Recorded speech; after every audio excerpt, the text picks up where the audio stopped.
we've just finished looking at the New Testament and asked the question whether the New Testament documents, is there any way to know whether they've been faithfully and reliably transferred through time to us today? And using the basic principles of textual criticism, we found that, yes indeed, there's good evidence to trust that the New Testament, what we're reading, is actually what was written originally. Now I'd like to ask the same question of the Old Testament.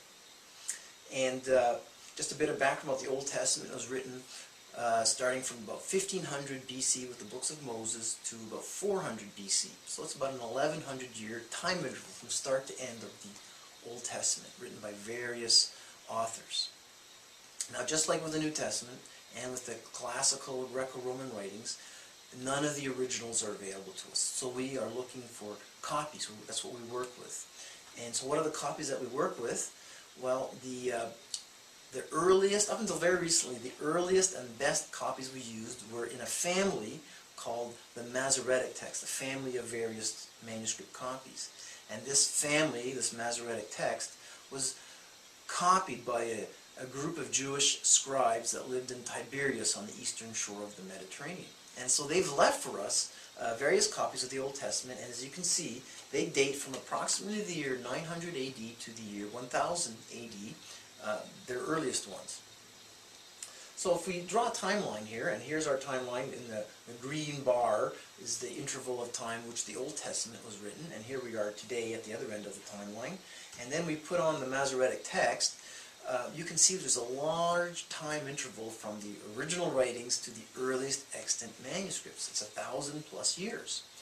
And so this raises a lot of questions, you know, the biggest of which is, you know, has the Old Testament, was it changed in this interval of time from the Old Testament to 900 AD, when we don't have any manuscript copies to check against? Did the Old Testament writings get changed? And now I've mentioned up until very recently because in the mid-20th century a very important archaeological discovery was made. It was made in 1948 by a Palestinian shepherd, and he discovered some sealed jars hidden in caves on the shore of the Dead Sea. This was from an ancient Jewish community called the Qumran community, and these sealed jars contain the community documents of all sorts of types. But among the community documents was contained their holy books, or their documents, and which was the books of the Old Testament. So here in one discovery we have found, let's say, the book of Isaiah and the books of Moses and so on, not in the Masoretic text, but from 1,000 years earlier, preserved for us and discovered 60 years ago in the Dead Sea Scrolls. These Dead Sea Scrolls, because it was a community that lived over several generations, these documents date from a period of roughly 250 to 100 BC, before Christ. They are in Hebrew, and so if we put them here and add those to our timeline, we can see here on our timeline we have the Masoretic text, we have the Old Testament written, and then in one jump we've been able to move back 1,000 years closer to the time period in which the Old Testament was written. And so now we can actually ask a question. We can compare the Dead Sea Scrolls with the Masoretic text and ask how much in those about 1,000-year interval had the Old Testament text changed. This will give us an ability to check that. And what they discovered was there's been no change, except for a few words of spelling. There's been virtually no change between the Dead Sea Scroll text and the Masoretic text. Now when you think, for example, how the English language has changed, even from the 350 years since Shakespeare, how fluid the English language is, and you recognize just in 1,000 years, just a few words of spelling had changed in the Hebrew language, you realize it's such a static language, and it's been faithfully transmitted, at least through this time interval, that we can test now.